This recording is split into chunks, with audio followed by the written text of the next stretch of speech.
Everybody had an amazing Shabbos. There's davening going on here.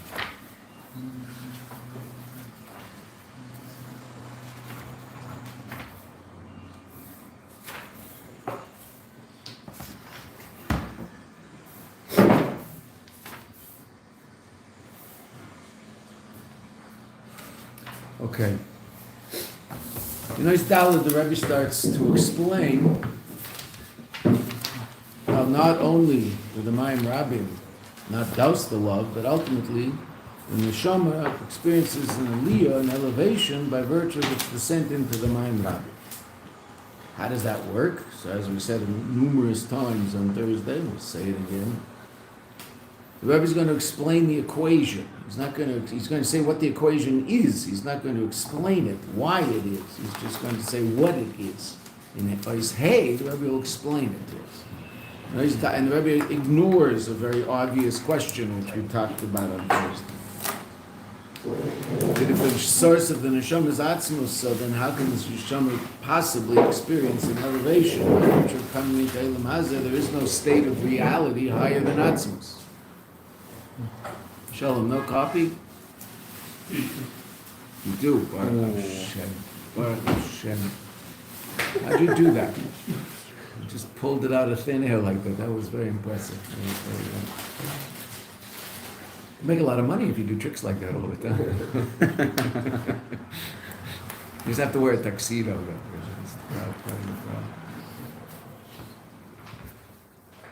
So the answer to the question, even though we don't understand, again, we don't understand the equation and we don't understand the answer to the deeper question as to how you can possibly experience an elevation from Atzmos, there isn't anything else.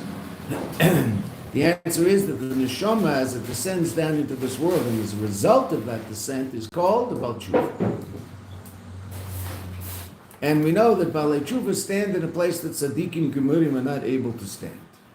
Whatever that means. Again, the Rebbe is going to explain. And when we say Baal Tshuva and Tzaddik, we are not talking about some sort of reality down here in Elam Hazeh.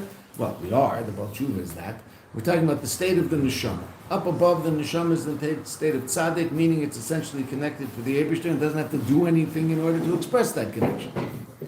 Down here, the neshama is b'bechinas Baal Tshuva because it finds itself distant from the Eibishter, and in order to come close to the Eibishter, it has to do something. It has to return, so to speak.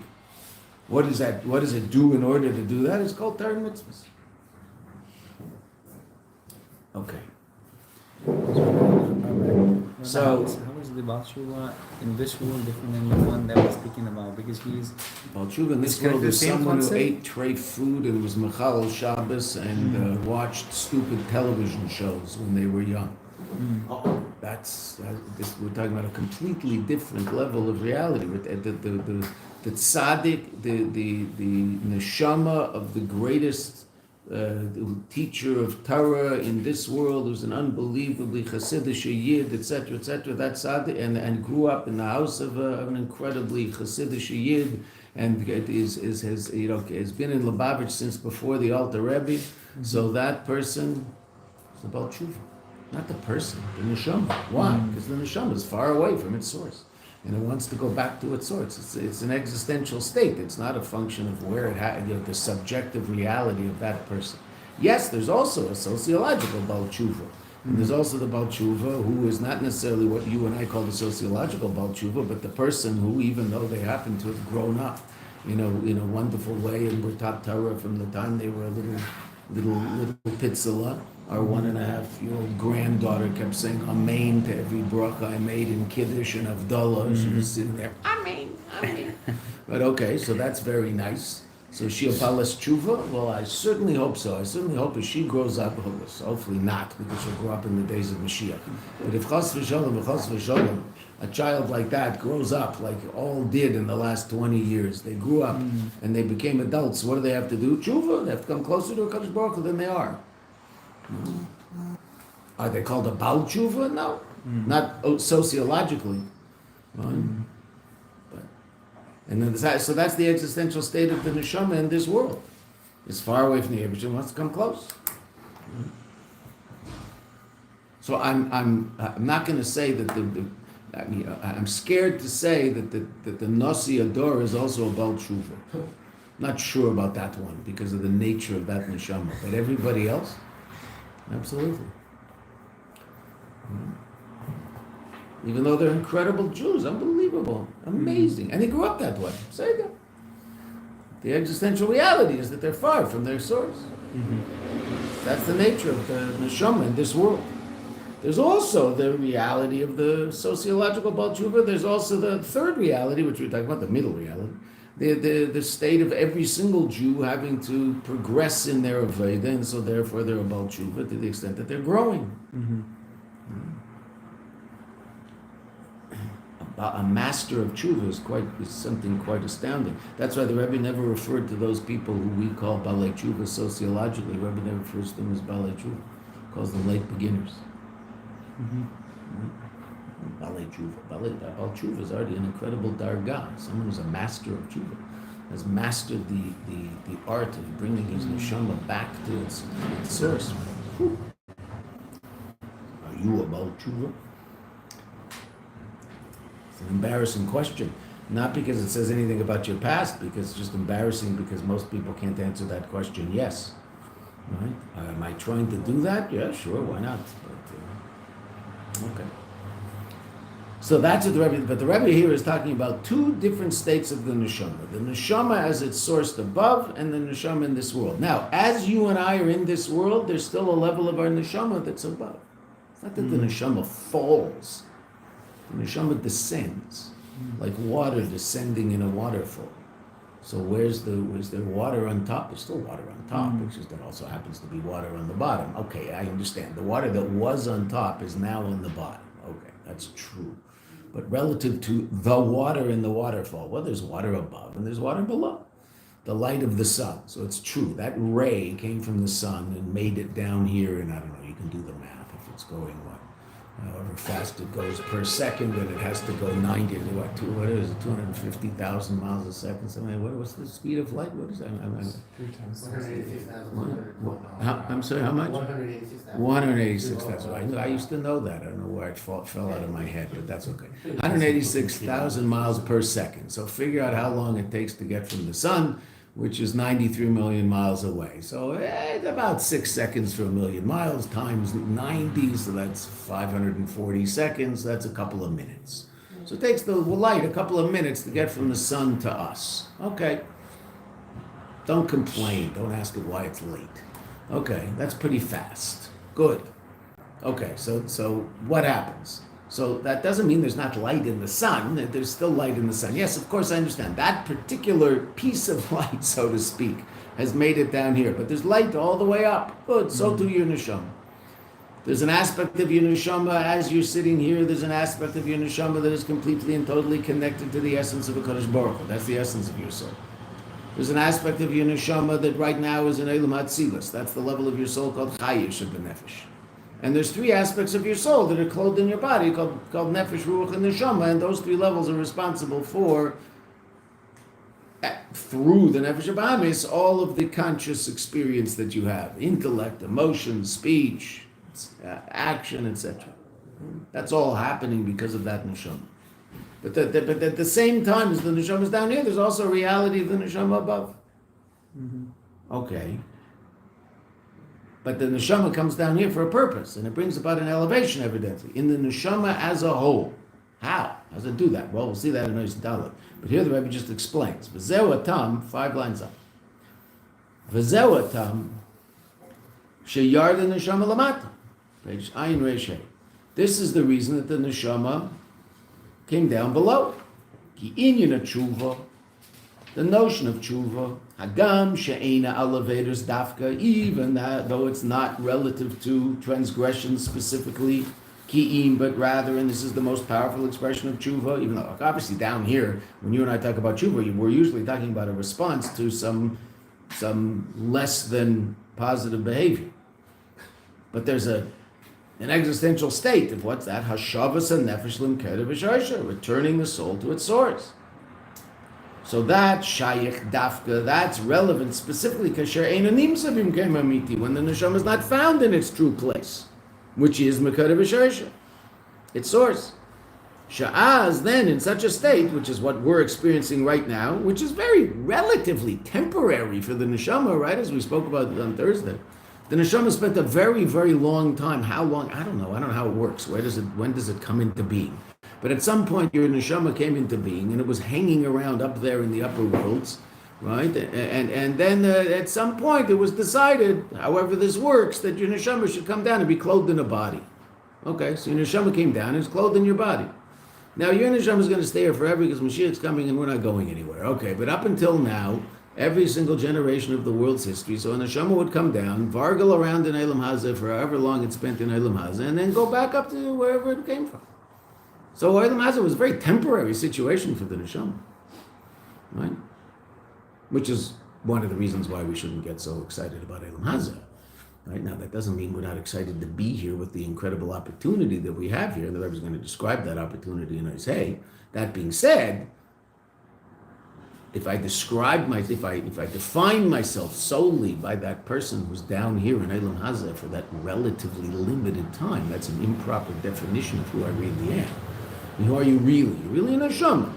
It happens to be that right now that neshama is clothed in a body and clothed in a nefesh bahamis, and you have this, personality and experience as a person down here in Eilam Hazeh, and that's all that's going on right now in your life, 100%, right?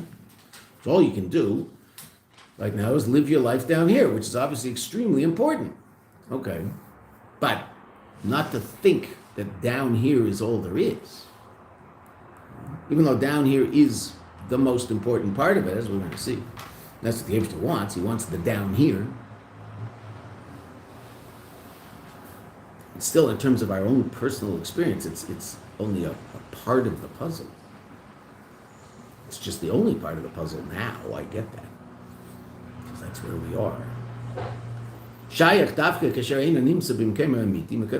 As, what's now relevant, now that you and I are down here, Shayach, it's relevant. It's relevant for us to return to our source.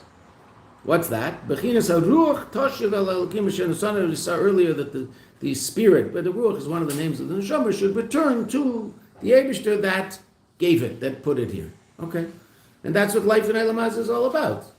In terms of the neshama, in terms of a Kadosh Baruch Hu, so Kadosh Baruch Hu wants a dir b'tachtonim. He wants a dwelling place in the lower realms. Okay, that's what we're trying to give him, 100%, and that's the purpose of the creation of the world, and therefore that's the purpose of our existence. That being said, it's also true that the neshama experiences something down here that's very, very special, which the Rebbe again is going to explain more deeply in his hey. But what that is an incredibly powerful connection to its source, which it experiences down here, and somehow that connection to its source is even more powerful when it's down here than when it's up there, which I don't get because up there it's connected. There's no place. Sure. Okay, we'll figure that out. Umikev, and in sin, Shemailis of Baal Tshuva. The mile of the Balei Tshuva. He, Nailis Yesa, is greater, Mimailis at Tzadikim. And again, the Rebbe has not explained why at all. He's just said that's the way it is. Va'ad, to such an extent, Shachiluk Shebeineihem, that the difference between them, who Shaloi Be'erech, is immeasurable. Right? Because after all, what does the Rambam say? Shalochein, therefore, Makam Shabalei Tshuva Eindim, the place where the Balei Tshuva stand, Ein Tzadikim Gemerim Yecholim Lameid. They're not even able to stand there. It's not that they haven't yet come to a place where they can say, they're not able to stand there.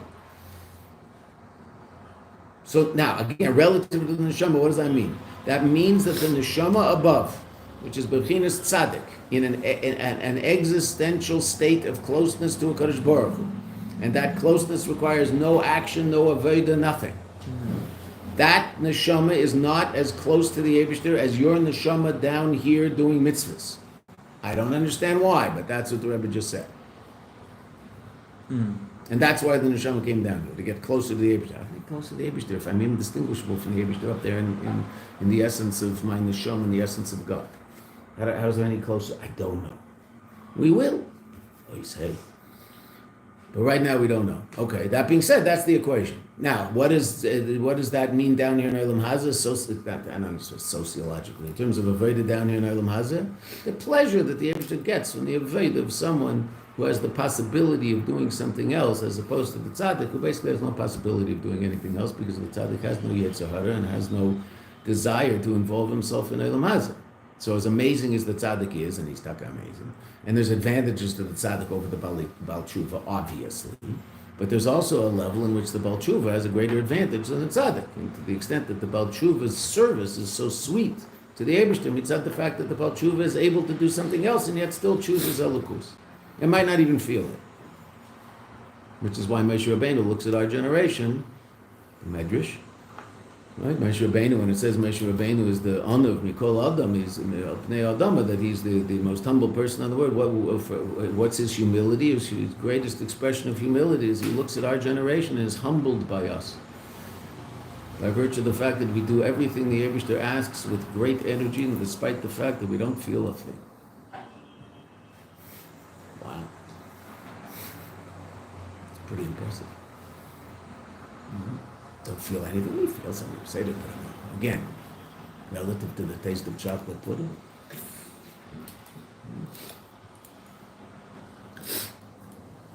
Sometimes people line up to put on tefillin. But here in Mayanot, they line up every day for food.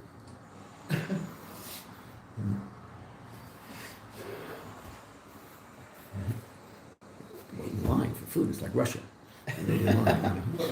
What have they got? In Russia, they really honestly didn't know what was at the end of the line. They just saw a line and they'd get in the line because maybe there were tomatoes. We don't either. Well, there's some, something. You could probably guess, right? Okay. It's true. We don't know as well, but something. Okay. There you go. So. People do wait in line for filling. I remember once flying to America, flew through Switzerland. It's in Zurich. So in Zurich, the Tel Aviv, Zurich, New York plane meets the Zurich, Tel Aviv, New York, Zurich, Tel Aviv plane in the terminal. It just happens to be that they both end up in the terminal at the same time. So the people waiting to go to Tel Aviv are in the terminal with the people who have just come from Tel Aviv to go to New York. So there was a birthright group coming the other way. I was going towards Tel Aviv. It happened to be that a very close friend was on the plane, and so we were sitting in Verbringing in the airport in Zurich. He was on his way to Montreal, and I was where he's a shliach, and I was on my way to New York. And all of a sudden, we see this birthright group. So we head down and we start doing mitzvah tefillin. So somehow these kids figured that this is part of the birthright. So I actually took a picture of this. They are lined up. They all got in a line, and they're all waiting for their turn to go put on tefillin. Like this was part of the thing that in Zurich you put on tefillin when you wait to Eretz. That's part of the birthright trip. I don't know how they got this in their head, but every single guy stood in line. They were just standing like little tzatzalach, waiting for, and then they get wrapped up. It was unbelievable. It's one after the other. Right? The shluchim on the trip had to take over because we actually had to go take our flights at some point. And the shluchim were watching, what's going on? I said, okay, let's go. Right? It was wild, absolutely wild. So sometimes, Baruch Hashem, people wait in line for tefillin. I think you'll sometimes find it at the tefillin in Ben Gurion. If next time you fly out of the country, make it your business that instead of going and doing whatever you might do in the terminal, go to the Chabad house, which is hard to miss because that's right there when you come down the stairs, down the ramp. So it's right to the right. So very often they need help putting tefillin on people. Right? And so go there and help. Mm-hmm. There's sometimes a line of people waiting to put on tefillin. And so they need help because usually there's two people there. Mm-hmm. And every now and then a bacher's with them, but usually it's two people. So sometimes they really do need help, and so sit there and help them. It's a nice way to spend your time while you're waiting for your plane. Mm-hmm. And you might, if it's dark, because if you're leaving on one of those 5:30 planes, so it's dark, and you're putting tefillin on people, and some religious people are going to come by and start asking you questions about putting tefillin on people. Who are you? Why are you doing this? You're out of your minds. You're crazy. So then you just point to the letter of Moshe Feinstein, which has been taped to the side of where they put on the tefillin, and just tell them you just read that. Right? Then they walk away sheepishly. What does that say? The letter said, Rav Moshe Paskin, that if a person won't put on tefillin at any other time of the day, then they can put it on any time after Chatzos, any time after midnight, which is really an amazing psak. Right? Okay, so most of the people you're asking don't have tefillin with them, and actually at 4:30 in the morning when you're putting tefillin on people and it's pitch black, 3:30 in the morning it's pitch black. You ask them, do you have tefillin? If they say yes, say so. Then put them on when you get to wherever you're going. Don't put them on now. But if they don't have tefillin, so put them on now because they're not going to put them on over there. So better now, and they can put them on with a bracha. So go help, right? But generally, we wait in line for Gashmias. Why? Because Gashmias makes a little bit more noise in this world, right? The Nefesh Bahamis, when it scores, the crowd cheers. Eilam Hazeh is a home game for the Nefesh Bahamis. You know, when the home team scores, so the crowd goes wild, and when the away team scores, it's very quiet in the stadium. Okay, so in Eilam Hazeh, when the Nefesh Bahamis gets what it wants, wow, it's unbelievable, this tastes good, it feels good, it sounds good, or whatever it happens to be. When the Nefesh Elokis gets what it wants, quiet. Okay. Yeah, we still do it, Baruch Hashem. Why? Because it's real and it's true. And Moshe Rabbeinu is quite impressed by us. Lochein, al yedei inyan tshuva shenischadesh b'neshama, through this matter of tshuva that is mitchadesh, reflexive of new. It becomes new, meaning it's something that hasn't been before. It's not renewed, right? Even though it can be, but in this case, it's a new reality is brought about b'neshama as a result of what? B'yiridos lamata, by virtue of its descent below. Harehu, therefore the neshama misalis yeser, it goes up higher, it's elevated higher mikfish ha'isa b'sharsh as it was in its source, which again we really don't understand. But b'chinas elokim asher nesama.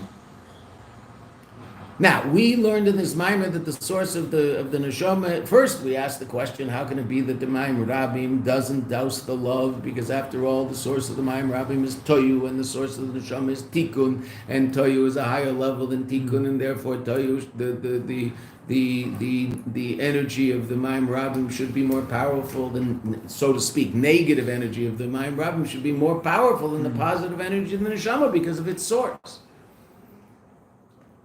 Okay, good question. And that's why Shlomo Melech has to say, no, Mayim Rabim lo yuchlu l'chavis v'sa'adu.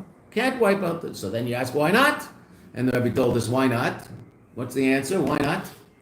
Shlomo Melech has to, what's the a priori assumption? Such that Shlomo Melech has to say that the Mayim Rabim can't douse the love, because I might think it does douse the love because the source of the Mayim Rabim is Toyu and the source of the Neshama is Tikkun, and we know what that means because we learned it. Because it gives it in a higher level? Oh, you're fair. The Neshama's true source is a higher level. And what's that level called? Atzmus, the essence of a Kadosh Baruch Hu. Okay, and we went through that. Okay. And now the Rebbe is telling us, not only does the Mayim Rabim not douse the love of the Neshama experiences an elevation by virtue of its encounter with the Mayim Rabim. That can be an elevation from Atzmus. That's where we are right now. Now we are, okay, Baal Tshuva. How does that work? Okay, so the Rebbe has to explain that. The Rebbe owes us that.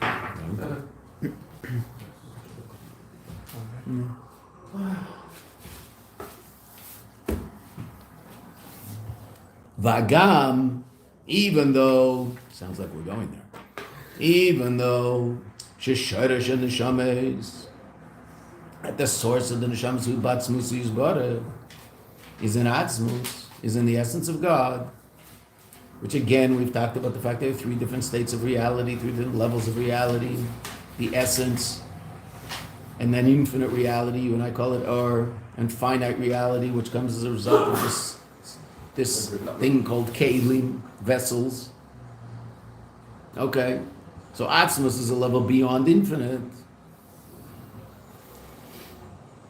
Shalamayla mikol giluyim, which is beyond all states of revelation. And those revelations you and I call revelation, Right? God's not right? We've said this so many times, it's so important. God's not Or is a mushal for infinite godly energy, infinite godly revelation. We call that Or. With mushal, it works perfectly. Right? Okay. But Atzmus is beyond that. It's the source of that, even though we talked about on Thursday that it's beyond being the source also. Meaning, there's a level of atzmut when we looked in davening, Elokei Eilam B'Rachamecha Rabim. So that is basically, even though it's hard to say this, but the Rebbe Shab says it, so we can say it. There's, so to speak, two levels of atzmut. There's the Eibishter himself. He just is. Yesh Amiti, absolute being. Just is. Okay. But that level of being, for whatever reason, had a desire for a dwelling place in the lower realms. Okay, so that, again, only as a function of the Ratzon. For whatever reason, the Eibishter desired that process should be a function of infinite godly light emanating downwards until finally it's clothed in kelim, and there's going to be a whole process, and it's quite a sophisticated process of the downward emanation of the downward traveling of that light, and the effecting of that light until finally it can ultimately be that which gives energy and existence to very, very finite reality, which is what you and I experience down here in other words. There's metaphysical finite reality also called angels. Okay, we're lower than that too. Okay, here we are down here. And that the desire for this, where did it happen? Up there in Atzmus. Why? No reason. It's called a type. Okay, for whatever reason. So what was the first thing that happened, so to speak? You have to say so to speak because you're talking about Atzmus. Atzmus became a ma'or, a luminary. That's a Elokei Olam, that's just the Eibishter Neto. Just the Eibishter, just is. B'Rachamecha Rabim, that's the Eibishter, so to speak, turning himself into a luminary so that there's going to be something called light that emanates out from this place. What's that? Infinite reality. This level beyond infinite is going to give birth to infinite. It's also going to give birth to finite because it's a place that is beyond both, and therefore infinite reality is the revelation of the infinite power of that place, and finite reality is a revelation of the finite power of that place. The ability to take infinite and turn it into finite is called gvura. Power. Incredible power to take infinite light, force it into a finite form. You have to be tough to do that, pretty strong. That's gvura. It's called gvura, right? Limitation. To limit that infinite light. The Eibishter doesn't grimace when he does it. Okay. So Atzma's level beyond infinite light. It's the source of infinite light, even though calling it a source of infinite light isn't the Rabbi Shab says this very, very clearly. He says don't call it a source, because every now and then, in order to explain things, we're going to have to call it a source. But really, it's not a source. It just happens to be that the light comes up, because calling it a source limits it. But it's called a luminary. So even though here the Rebbe has been talking about the neshama is the etzem is the mekar b'shorsh of the neshama. And what was the second level of Atzmus? The ma'or, the luminary, so to speak, the source of light. So to speak. The first level is just absolute being. Second level also has some absolute being, because there aren't really two levels in Atzmos. And if the Rebbe Shab didn't say it, so if someone did, they'd get slapped. But the Rebbe Shab said it in order for us to understand, and we say it in davening. Amazing Chazal. Where's this Chazal? Rus Rabbah. You have to know everything to quote Rus Rabbah. What? Medrash Rabbah. Medrash Rabbah is a very, very important medrash, important compilation of midrashim called Medrash Rabbah, and there are 5 main midrashim: Bereshis Rabbah, Shmeis Rabbah, Vayikra Rabbah, V'Midbar Rabbah, and Devarim Rabbah. Now, by far the most, so to speak, important of those 5 is Bereshis Rabbah. Why? Well, because it happens to be that almost every single Rashi that you're learning, as you're learning Chittas every day, is quoting Bereshis Rabbah. Almost all of the Rashis on Bereshis are from Bereshis Rabbah. Shmeis, Rashi uses another medrash as his source. V'Yikra, another medrash. B'Midbar, another medrash. Devarim, another medrash. Mostly. Okay, but Bereshis Rabbah is an extremely important medrash. And Rashi uses it all the time to explain Pshat and Bereshis. Okay, There's also 5 Medrash Rabbas on each of the 5 Megillos. Esther Rabbah, Rus Rabbah, Eicha Rabbah, Kehelis Rabbah, and Shira Shirim Rabbah. Okay? In the beginning of Basi Lagani Chosi Kala, the Isa Medrash Rabbah, Bim Kaime, in its place. What's in its place? Shira Shirim Rabbah. On that pasuk. Leganin, Ksiv Kana, Legani, Legnuni, Lamakum Shiri, Kari Betchila, etc., etc., etc. Basi Lagani. Okay, so that's Shir Shirim Rabbah. So here the Rebbe is quoting Rus Rabbah, the Medrash Rabbah in the book of Rus. And the Medrash says something quite astounding. B'mi nimlach. In whom did he take counsel? Now, the question is, who did the Eibishter take counsel with, so to speak? B'nishma Seim Shel Tzadikim, who did he ask?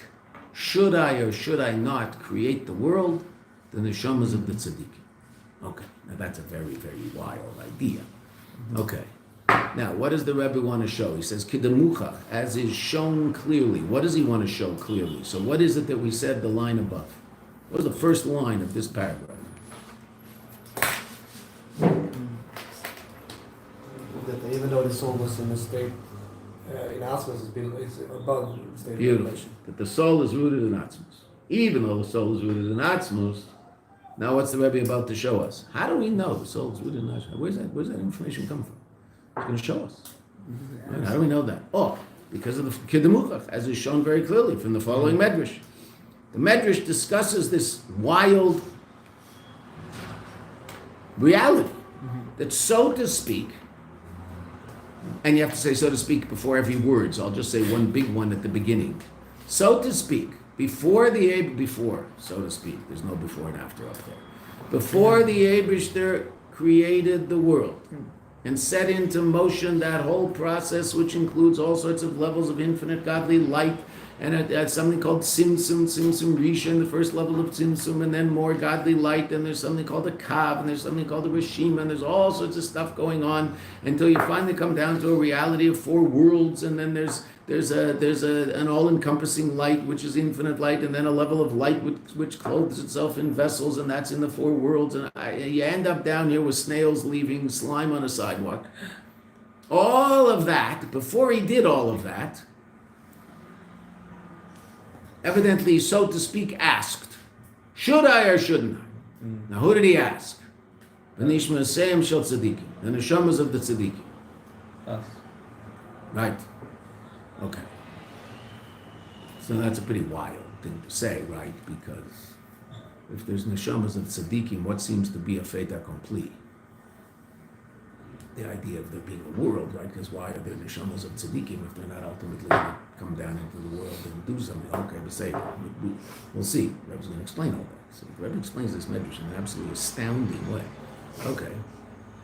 But here the Rebbe is using the medrash simply to show to you and I very clearly that where is the neshama, so to speak, up there in Atzmos? Because where was this question asked, so to speak, up there in Atzmos? Because until the Eibishter makes that decision, so to speak, to create the world, that there should be a dir b'tachtonim, there is no infinite godly light. Light is a function of that decision. What's there? Eibishter. What's he doing? Being the Eibishter. What does that mean? I don't know. He's there. Where did he come from? He didn't. What does he do? It's his function. Doesn't have one. It's his purpose. Doesn't have one. Just is. Impossible for us to understand what that means. Especially the fact that he's just there. I mean, where did he come from? He didn't. Well, why is he there? He is. Well, where did he come from? He didn't. What does that mean? Don't know. But that's what Emunah allows us to touch. That Seichel, intellect, doesn't allow us to touch, because intellect can't understand it. Emunah experiences it. Because what's the source of your Emunah? That place in the neshama that's connected to that place. So it's not a problem. Right? Meaning I'm there, so I know it's here. I know there it is. Right? Why? Because that's where I am. The neshama says. Okay, so up there in Atzmos, again, so to speak, up there in Atzmos, Atzmus asks the neshamas, should I or should I not create worlds? Now, evidently, what was the answer? Yes, because here we are. Okay. So now, how did they say that exactly? Well, we'll see. Let's see how the Rebbe explains. Because this is just a wild medrash. And again, the very fact that there's these neshamas of tzaddikim seems to indicate that it's already a fait accompli that there's going to be a world. Okay, Seder, or worlds, fine. But here the Rebbe is just quoting this medrash in order to help us understand that the neshama is in atzmus, because after all, that's where this hamlacha, that's where this counsel was taken.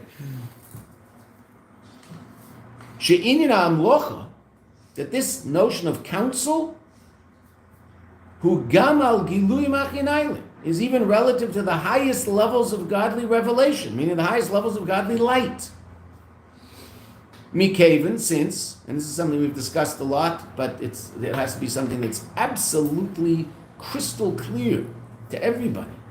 Mikaven, since the highest level of godly reality, every level of reality that exists, godly, created, whatever it happens to be, only exists heim b'ratzon, as a result of HaKadosh Baruch Hu's will, v'loi behechrech, chas v'shalom, and not because they must. It's not a necessity.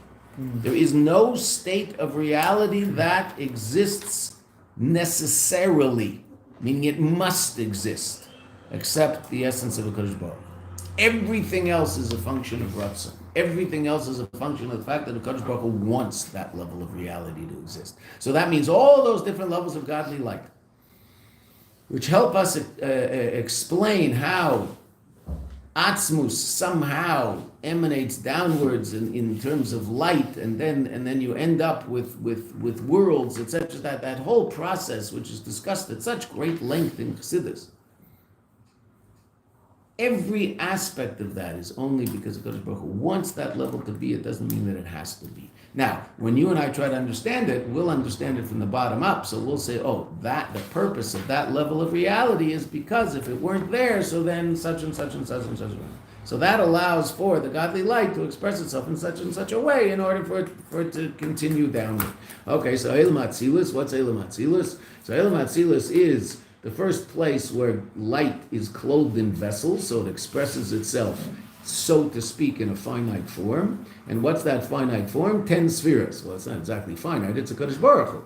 Right, okay, but a Kadosh Baruch Hu is now expressing himself in a form where you can, so to speak, differentiate between one level and another level. Okay, but it's still him. It's all him.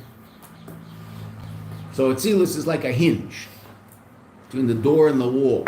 What's the hinge part of? The door or the wall? Oh, Mitzad Echad, it's part of the door, so it's an oilam, it's a world, part of the worlds. Mitzad Sheni, it's him, it's the Eibishter. Oh, okay.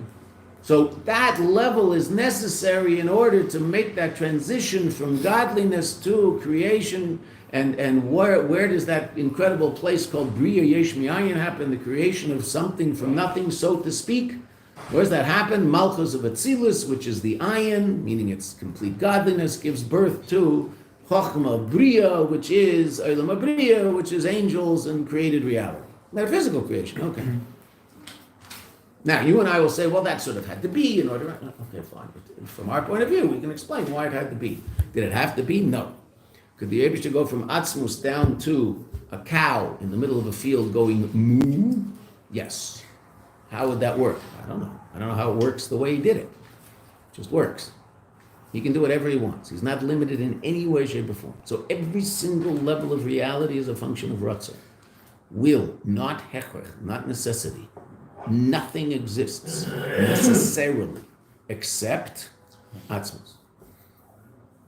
That's called mechuyev metzias. It must be. Nothing else must be. It is, but it doesn't have to be. Not obviously that limits its isness also, right? It doesn't have to be. So it's just a function of the Ratzon of something else. Okay. So you picking up the cup obviously isn't as powerful a level of existence. The cup being picked up isn't as powerful a level of existence as your existence. Because your existence is obviously the source of the fact that the cup is being picked up, because it's your Ratzon that's picking up the cup. Okay, so then That's a little more powerful than the existence of the cup being picked up, and that's, could be, could not be, it doesn't matter. Okay. So therefore, all of those levels of Gilui also come from this decision, from this counsel. So where's the counsel happening? Hare Muvan, the Rebbe says, Shem Neshamas Sheben Nimlach. Therefore, it's understood that these neshamas that are being consulted, and we're not explaining what this means, we're just explaining the simple pshat that, so to speak, there's this conversation, Heim Lamayla Mikol Gilim, are obviously beyond all levels of revelation, i.e., all levels of light. Okay, step one. The neshama comes from Atzmos. Even though the neshama comes from Atzmos, and then the Rebbe does us a great favor and actually teaches us how we know such a thing, which is pretty amazing that we just learned that in just a few lines. It's not like it took the Rebbe a long time to explain something so sophisticated as that, but he did it. Mikol Mokem, nevertheless, somehow, Shayach Loimar, it's relevant to say, Shal Yadei HaTshuva, by virtue of Tshuva, which is a function of Yiridos and Lamata, their descent below, Nasis Behen, it's brought about in them, those neshamas, which are rooted in Atzmos, which we just showed, Aliyah, an elevation, Gam Lagave Hadarga, even relative to the level Shahaya B'Shorshan, when they were in their source. Okay, now we understand why it's an even though, and this is the question that we asked over here, and we said the Rebbe's going to get to it, don't worry, and so here it is. The Rebbe's now explaining the equation we just said. In Ois Daled, the Rebbe just explains the equation, just explains that there is an equation. Now the Rebbe's explaining Pshat in the equation. How does it work that Balei Tshuva are on a higher level than Tzaddikim? And Balei Tshuva means the Neshama down here is higher than the Neshama in Atzmos. How can you possibly be higher than Atzmos? How does that work? There isn't anything. Oh. I was about to say something quite astounding. This was understood al pi mashikosav Rava Magid, based on that which is written by the Magid of Mizrich, right? The Talmud of the Baal Shem Tov that took over leadership of the Chassidim a year after the passing of the Baal Shem Tov. The Baal Shem Tov passed away on Shavuos. For the next year, his son was the leader of the Chassidim. The following Shavuos, as all of the Chassidim were sitting together, Baal Shem Tov's son stood up, took off the cloak that he had gotten from his father, and asked the Maggid to come over, and he put the cloak on the Maggid, and from that time on, the Maggid was the head of the Chassidim. The Maggid's students were quite an illustrious crew. Pretty astounding who the Maggid students were. Rav Elimelech of Lezhansk, Zushuv, Anapoli, Chayzim Lublin, Rav Levi Yitzchak Berditchev, the Alter Rebbe, just Pinchas Mikoretz, who was also talking about Shem. Unbelievable. And these were the people, the Maggid stayed in Mizrich, and his Talmidim went out, spread out all over Eastern Europe, a little bit into Western Europe. Rav Shmelka went to Austria and suffered greatly there. The nature of the Austrian Jews made his life miserable, but he was the Rav of Nikolsburg in Austria. But he was about as far west as anybody, guy near the Talmud of the Maggid, right? And they took over Europe. I mean, it's just unbelievable, Eastern Europe. Chassidus. We think they were most powerful in Poland, which is true. They're very, very powerful in Poland. But if you look at the map, really the cradle of Chassidus was the Ukraine. It was all in the Ukraine. Really, Belarus, Russia, Lubavitch is Belarus. Right? But if you look at the map, you can look at a map, but I never studied the map as much as I should have. And then once I was by the Alter Rebbe in Haditch, so they have a big map up on the wall. And you look around and you see all the names of the villages, the places around. It's like a history of Chassidus. It's almost all in the Ukraine. There's some in Poland. There's obviously some in Hungary. And some in Russia, Belarus, but unbelievable activity in the Ukraine. Like it's just unbelievable. Medjugorje is in the Ukraine. Mizrich is in the Ukraine. Berditchev is in the Ukraine. It's just unbelievable.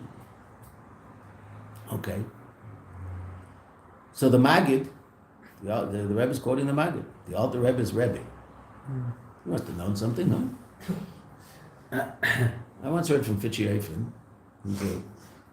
If I hadn't heard it from him, I wouldn't repeat it.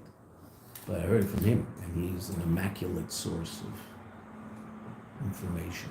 If he tells you a story or tells something, you know it's true. So much beer here in Yerushalayim and in Teres Emes and also in Tzfas. But also just teaches Chassidus everywhere, and it's very, very interesting how God runs the world. Fitchi is an amazing teacher of Chassidus and was going all over Chassidus, relatively quietly, right? Until some Russian oligarch heard him teach Chassidus. Said, this man is amazing. So this man basically pays for Fitchi to be driven to everywhere that he teaches. And who goes with him? A person with a camera to film everything, so that it's all for everybody. So I don't know where you find it exactly. That I'm not sure. But the audio of it is very easy to find. But there must be video somewhere. But he's just amazing. So he once said that the Alter Rebbe said, everything I taught you was one Friday night by the Maggid. Wow. That's really hard to understand. Meaning I didn't get past that Friday night. One for bringing, meal with the Maggid, when the Chevraya Kadisha were sitting with the Maggid and he was explaining reality to them. He said, everything I taught you was one meal by the Maggid. What else is there out there? Okay. Are there writings of the Maggid that exist? Yes, there's a sefer.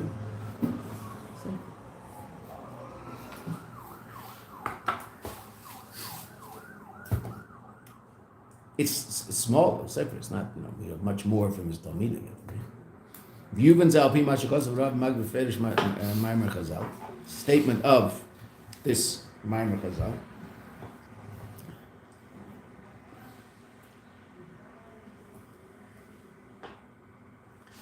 What does it mean? So the Maggid explains, Yisrael alu b'machshava. Am Yisrael went up in thought. Obviously, we'll finish this idea tomorrow, but we'll see the beginning of it today. And once we finish this idea, we'll finish the Maggid. Yisrael alu b'machshava. Am Yisrael went up in thought. What does that mean? Medrash. Goes up. Reishis Rabbah, Perik Aleph, right at the beginning. Shehu k'mashal adam. It's like a person. Sheyesh le ben. It has a son. The gam kishaben aver mikaneged panav. That even when the son passes from in front of his face. In other words, the son leaves the father. He's no longer in the presence of his father. V'halach mit. And he walked away. Went away somewhere. Im kol zeh. Nevertheless, nechka kahatsura shel haben. It's engraved, the image of the son, b'machshava shel ha'av, in the thought of the father. Okay, now that idea relates even to things that aren't necessarily my son. There's certain things that are engraved in our conscious memory, in our conscious thought. Okay, but obviously a child is a much more powerful state of connection because the source of the child is the machshava of the Abba, right? That's where the child came from. The tipa starts in the brain and descends down until ultimately it expresses itself as a physical drop, and that drop turns into a child. Okay. So the connection of the parent to the child is extremely powerful, such that the image of the child is engraved in the thought of the parent. Okay. Something I think we can understand. Ella, but there's a slight difference between people and God. Shebabnei Adam, relative to people, shayach zeh davka b'mishi yesh le ben. There are three people in this room that could close their eyes and conjure up an image of their children very simply. The rest of you can't. because they don't exist down here yet. They exist somewhere. Their neshamas are up there waiting for you to get it together and find some lady and start making children, right? But in the meantime, they're stuck up there, right? Okay. Alan's working on it. He's like, on the way, right? Baruch Hashem. Okay. Fine. So those neshamas are up there waiting. Right, but once the neshama comes down into Elam Hazeh, so then the parent now has an incredibly powerful image of that child in their conscious reality because they're one with the child on a certain level, right? And they're the source of the child on a certain level. And they really are, meaning in terms of physical reality, they're the source of the child. Now, I know ultimately the child comes from the Eibush, the Seder, but as I'll say, there are three shutfim, there are three partners in the creation of a child. Mother, father, Eibishter. Okay. Wow. So for you and I, though, it's relevant only if I have a ben or a bas, or if I'm a mother, it's all the same, right? Aval. Etzel Hashem Yisbarach, by the Eibishter, Rabbi says something quite astounding. And it's very hard for us to figure out how this works, but okay, we can at least appreciate the fact that such a reality is. That what? Etzel Hashem Yisbarach, Shayach said, this is relevant. Loimar, it's relevant to say about the Eibishter that so to speak, a lot of so to speaks, engraved in the Eibishter's consciousness is the image of his sons. Af kedem shenivro Yisrael. Even before Yisrael is created, hayanechkach tzurasim b'machshava. Already before they're created, the image of the Yid is engraved in the consciousness of the Eibishter. Because the Eibishter is not limited by time. There's no before and after. So if that reality exists after, it also exists before. That's very hard for us to understand how that works. Okay, but that's the way the Eibishter works. Okay. So Yisrael Alu B'Machshava means even before there's an existence of this reality called Am Yisrael down here as neshamas in gufim walking around in Elam Hazeh, entrusted with bringing about a revelation of God in this world, before that happens, there's already a very powerful image of that reality in the Eibishter's consciousness, so to speak. Not that reality as it exists above, but that reality as it exists below. As it exists above, I have no problem. So to speak, the neshama is only above; it hasn't come below yet. No. But that's not what the Rebbe said. That's not what the Maggid means.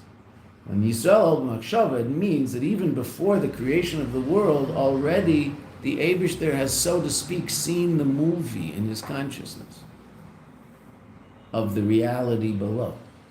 It just hasn't come into being below yet, but it already exists up there because he's beyond time.